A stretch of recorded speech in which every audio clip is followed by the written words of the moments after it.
Carta de A. G. Daniels. Para William C. White. A história não contada.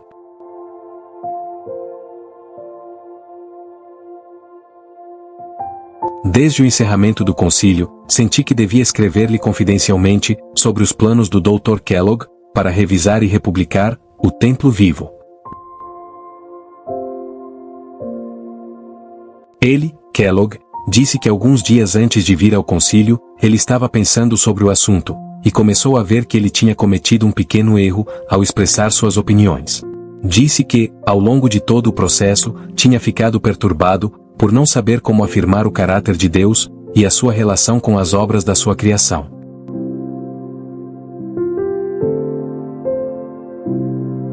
Ele então afirmou que as suas opiniões anteriores sobre a Trindade o tinham impedido de fazer uma declaração clara e absolutamente correta, mas que, em pouco tempo, tinha passado a acreditar na Trindade e podia agora ver muito claramente onde estava toda a dificuldade, e acreditava que podia esclarecer o assunto de forma satisfatória. Disse-me que agora acreditava em Deus Pai, Deus Filho e Deus Espírito Santo. E a sua opinião era que era Deus Espírito Santo, e não Deus Pai, que preenchia todo o espaço e todos os seres vivos. Ele disse que, se tivesse acreditado nisso antes de escrever o livro, poderia ter expressado seus pontos de vista, sem dar a impressão errada que o livro agora dá. Apresentei-lhe as objeções que encontrei no ensino e tentei mostrar-lhe que o ensino era tão totalmente contrário ao Evangelho, que não via como poderia ser revisado, alterando algumas expressões. Discutimos longamente o assunto, de forma amigável, mas eu tinha certeza de que, quando nos separamos, o doutor não se compreendia a si próprio, nem ao caráter do seu ensino. E eu não conseguia imaginar como seria possível ele fracassar, e no decorrer de alguns dias, arrumar os livros, para que tudo ficasse bem. William C. White responde: Caro irmão, minha mãe e eu acabamos de ler sua carta de 29 de outubro, na qual você fala sobre os vários planos que foram propostos para a revisão e reprodução de O Templo Vivo. Ficamos agradavelmente surpresos com o anúncio de que o Dr. Kellogg retiraria este livro do mercado, e lamentamos muito que sua mente esteja voltando ao plano de revisá-lo. A mãe se expressa de forma bastante enfática em relação a este assunto. Ela o considera um empreendimento não lucrativo. Acho que ela escreverá para você em breve, expressando suas opiniões sobre isso. A irmã White responde diretamente ao Dr. Kellogg sobre a revisão do livro e sobre a Trindade. Devo dizer-lhe que as suas ideias em relação a algumas coisas foram decididamente erradas. Gostaria que pudessem ver os vossos erros. O livro O Templo Vivo não é para ser remendado com algumas alterações, e depois anunciado e elogiado como uma produção valiosa. Então a irmã White relembra os acontecimentos, de como Deus lhes revelou a doutrina sobre a personalidade de Deus.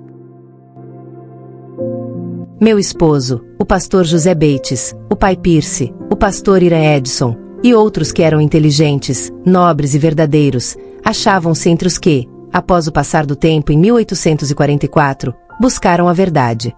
Nas nossas reuniões importantes, estes homens reuniam-se e procuravam a verdade como se fosse um tesouro escondido. Todo o grupo de crentes estavam unidos na verdade. Havia os que apresentavam doutrinas estranhas, mas nunca tivemos receio de enfrentá-los.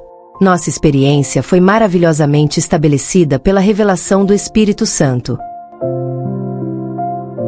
Exatamente as mesmas teorias que você apresentou no Templo Vivo foram apresentadas naquela época.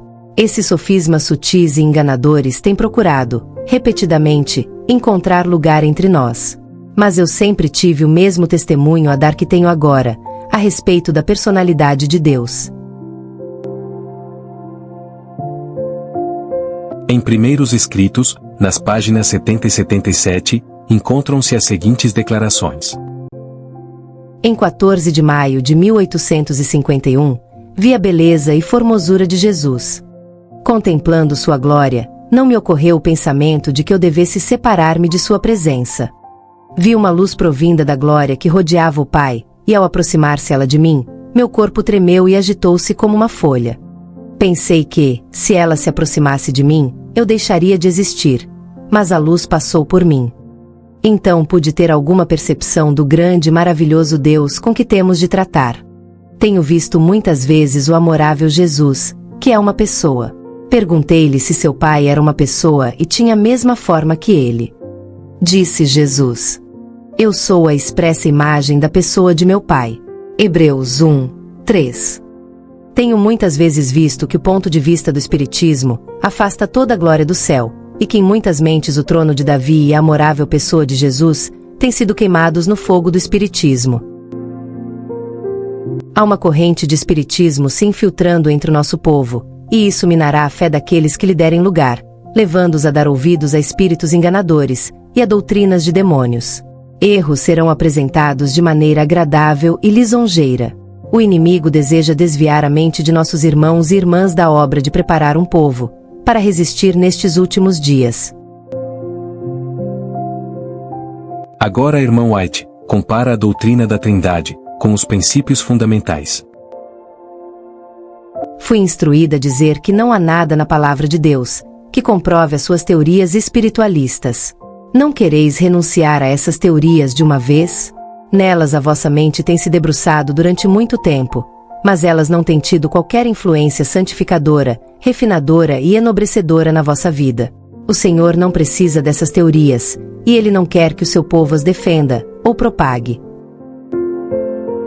Apresento-vos as coisas que o Senhor me apresentou. Como povo, permaneceremos firmes na plataforma que resistiu a testes e provações. Devemos nos apegar aos pilares seguros de nossa fé. Os princípios da verdade que Deus nos revelou são o nosso único alicerce.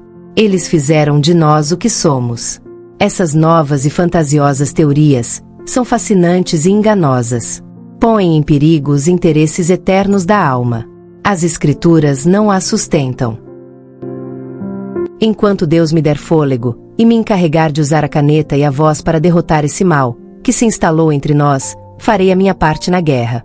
Desde os meus 17 anos, tenho lutado contra falsas teorias, em defesa da verdade.